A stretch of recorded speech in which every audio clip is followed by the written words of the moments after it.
ভাইয়ের আমার, মা বোন যারা আছেন একটু খেয়াল করে শোনেন, বুখারী শরীফের হাদিস।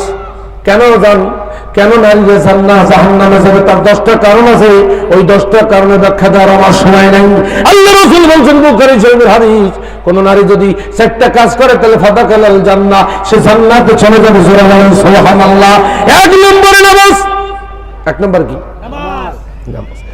নামাজ তো মহিলারা পড়ে না, আবার যে সমস্ত মা বোনেরা পড়বে তারা জোহর আর আসর মিলিয়ে পড়ে। কথা কয় না কি? নামাজে বিলম্ব করে না। 2 নম্বরে রমজানের রোজা ইফতারি করতে হবে ঠিক টাইম মতো। অনেক মা বোনেরা আছে শুধু কাজ ফুরায় না, ইফতারি টাইম ওভার হয়ে 10 মিনিট ওভার হয়ে গেছে, এরপরে সে ইফতার করে না। কি ঠিক না? ঠিক। 3 নম্বরে স্বামীর খিদমত। 4 নম্বরে পর্দা। স্বামীর খিদমত কি সমাজে আছে? জোরে বলেন। এখন সমান অধিকার। স্ত্রীকে যদি আপনি বলেন আমি আজকে অনেক কষ্ট করছি, আমার পা টিপে দাও, তুমি আগে টেপে তারপরে চিন্তা ভাবনা করো। কি ঠিক না? ঠিক। এই সময় তো পাইছি, আমি কি তোমার দাসী? বলে কি বলে না? এই কথা বলা হারাম না? কি বলেন? হারাম কি হারাম না? কারণ স্ত্রী স্বামীর সেবা করবে, এই জন্য তাকে বিবাহ করা হয়েছে।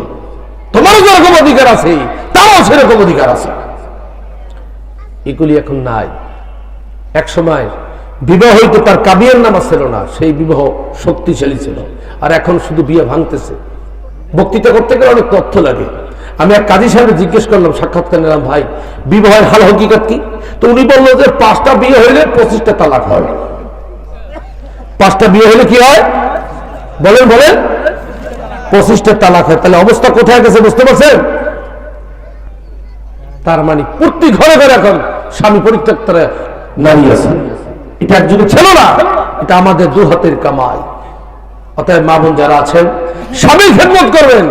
আল জান্নাতু তাহতা আকদামিল উম্মাহাত, মায়ের পদতলে সন্তানের জান্নাত, মায়ের পদতলে সন্তানের জান্নাত। যারা বলছে ইসলাম নারীদের কিছু দেয় নাই, তারা মিথ্যা বলছে। কি দিয়েছে? 1 নম্বরে শোনেন, নারীকে আল্লাহ মায়ের মর্যাদা দিয়েছেন। ঠিক না? ঠিক কথা বলেন।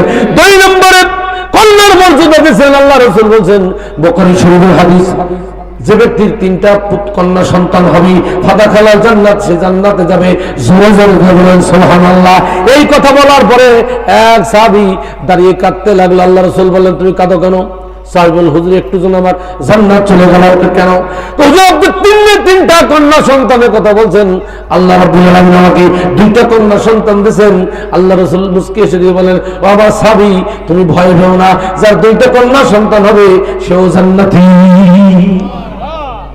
আছে হাদিসে কোথাও 3টা পুত্র সন্তান হলে জান্নাত পাওয়া যাবে?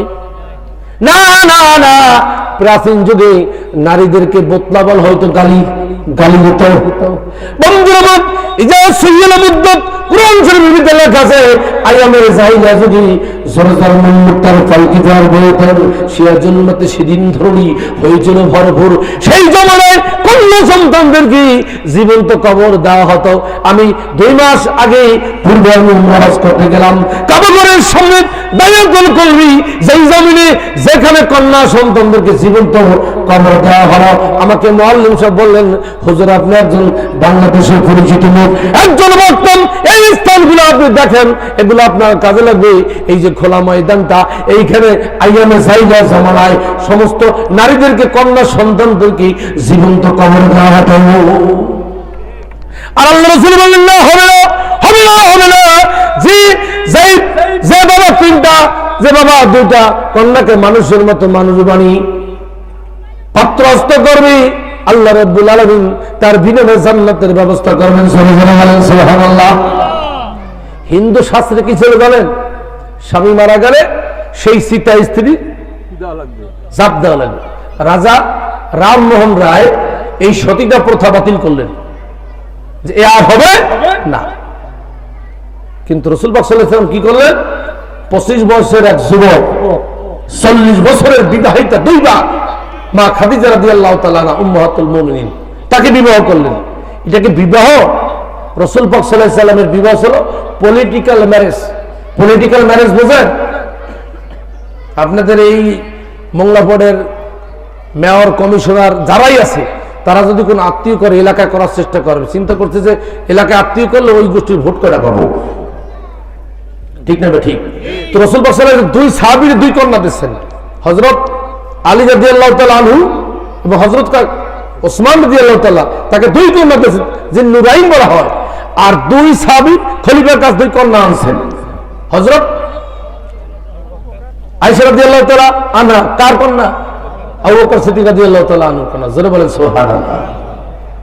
রাসূল পাক সাল্লাল্লাহু আলাইহি ওয়াসাল্লাম মক্কা মদিনায় সবুজ গম্বুজে নিচে ঘুমিয়ে আছেন, পাশে ফাঁকা জায়গা, তার পাশে আছে হযরত আবু বকর সিদ্দিক রাদিয়াল্লাহু তাআলা আনহু, তার পাশে আছেন ঘুমিয়ে আছেন হযরত ওমর ফারুক রাদিয়াল্লাহু তাআলা আনহু। ভিখারি সাজিয়া খলিফা জাদির সাজন করিল জাহান, তার আজ পরে ঘুমিয়ে বেহুশ বাহিনী বাহিনী ঝড়-তুফান অর্ধ পৃথিবী শাসন করতেছিলেন। বন্ধুরা যারা হজ করতে গেছেন ওই রিয়াদুল জান্নাহ, ওইখানে ঢুকলে কলিজা একদম জুড়াইয়া যায়। জোরে জোরে বলেন সুবহানাল্লাহ। দুই খলিফাকে দুই কন্যা দিলেন, আর দুই খলিফার কাছ থেকে দুই কন্যা দিলেন আর নিলেন। তার মানে কি, চার খলিফার ভিতরে রাসূল এমন একটা বন্ধন সৃষ্টি করলেন যেন একটা ঐক্যর শক্তি, শান্তি, এবং ওই প্ল্যাটফর্ম থেকে, ওই এলাকা থেকে ইসলামটাকে সুন্দরভাবে যাতে প্রতিষ্ঠিত করা যায় মক্কা মদিনায়, সারা জাহানে এই ব্যবস্থায় নিলেন। ঠিক না ঠিক কথা বলেন? ওমা ইয়ানতিকু আনিল হাওয়া ইন হুয়া ইল্লা ওয়াহিয়ুহা। আল্লাহর নির্দেশ ব্যতীত রাসূল কিছু করেন না। অর্থাৎ বিবাহ করেন, ব্যবসা বাণিজ্য, মারামারি কাটাকাটি, যুদ্ধ জাহাদ, সফর, নামাজ কালাম, সব নীতিগুলাই আল্লাহর নির্দেশ ছাড়া রাসূল করতেন না। ঠিক না ঠিক কথা বলেন? তো ভাই আমার, যেই কথা বলতেছিলাম সেটা হলো, আপনি একজন নারী হয়ে নারীকে ইসলাম অনেক সম্মান দিচ্ছেন। কিভাবে দিচ্ছেন? মা হিসাবে, কন্যা হিসাবে, 3 নম্বর দিচ্ছেন স্ত্রী হিসাবে। এইবার আপনারা বলেন, কোন পুরুষ বিবাহ পর যদি স্ত্রীর কাছে টাকা নেয় তার নাম কি? কথা বলেন? যৌতুক। পায়খানা খাওয়া হারাম, যৌতুক খাওয়া হারাম। আর স্বামীর কর্তৃক 1 লাখ 2 লাখ টাকা যে মহরণা ধার্য হয়, এটি স্ত্রীকে দেওয়া, ওটা কি হালাল।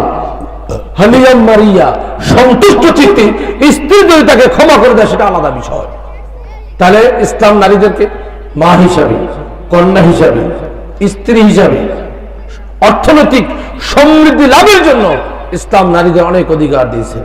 নারীদেরকে কখনো ইসলাম ঠকায় নাই, বরং সব জাহিলিয়া যুগে নারীদের 3টা কাজে ব্যবহার করা হইতো: ভোগের সামগ্রী, পণ্য সামগ্রী, দাস বা দাসী। বর্তমানে এই জমানায় নারীদেরকে তাই করা হচ্ছে, ভোগের সামগ্রী। ঠিক না ঠিক? বিশ্ব সুন্দরী প্রতিযোগিতায় যে সমস্ত নারীদের বাছাই করা হয় তাদেরকে কি করা হয় জানেন? এটা এই ইসলামী কোরআন আমল শোনা যায় না, এমন কাজ করা হয় যা দেখলে শয়তান পর্যন্ত বঙ্গোপসাগরে ফেলা হয়। এই কথা বলে না কেন? এবং এই বিশ্ব সুন্দরী প্রতিযোগিতা সাপোর্ট করে বাংলাদেশে কিছু কুলাঙ্গার, কিছু কোম্পানি, ইউনিলিভার, কোম্পানির পণ্য সামগ্রী মালামাল বিক্রি করার জন্য এই সমস্ত বাজে আয়োজন করে, যা মুসলমান ঘৃণা করে। ভোগের সামগ্রী ছিল নারী, পণ্য সামগ্রী দেখছেন, চানাচুর কিনতে যাবেন, নায়িকার ছবি। মহিলারা যে সমস্ত অপবিত্র অবস্থায় যে সমস্ত ওই যে প্রয়োজনীয় জিনিসপত্র ব্যবহার করে, সেখানেও নারীর ছবি। তাহলে এখনো তো নারীদের পণ্য হিসেবে ব্যবহার করা হইতেছে। আর দাস হবে দাসী। নারীর অধিকার চান, 8ই মার্চে নারীর অধিকার নিয়ে ময়দানে নামেন। বাংলার ছবিতে টেকনাফ থেকে তেতুলিয়া, রূপসা থেকে তেতুলিয়া, সুন্দরবন থেকে বান্দরবান, লক্ষ লক্ষ আমার মা বোনেরা এখনো বিদেশ গিয়ে নির্যাতনের শিকার। এই জিনিসটা কারোর চোখে পড়ে না। ঠিক তবে ঠিক কথা হয়। ইসলাম নারীদের অধিকার দিছে, ঠিক না ঠিক? কোরআনের আইন, কোরআনের বিধান যতক্ষণ পর্যন্ত আপনি না মানবেন ততক্ষণ পর্যন্ত শান্তি চোখে দেখা লাগবে না। নারায়ে তাকবীর। প্রধান অতিথি আসছেন, ইনশাআল্লাহ অনেক সুন্দর কথা বলবেন। তো মহিলা মঞ্চে যারা আছেন আমার মা বোনেরা, অবশ্যই পর্দা থাকবেন এবং স্বামীকে সম্মান করবেন। স্বামীকে যদি সম্মান না করেন, স্বামীর পায়ের তলে নারীর জান্নাত, এটা কিন্তু জাল হাদিস। এই হাদিস সহিহ। স্বামীর অসন্তুষ্টিতে নারী কোনোদিন জান্নাতে যেতে পারবে না।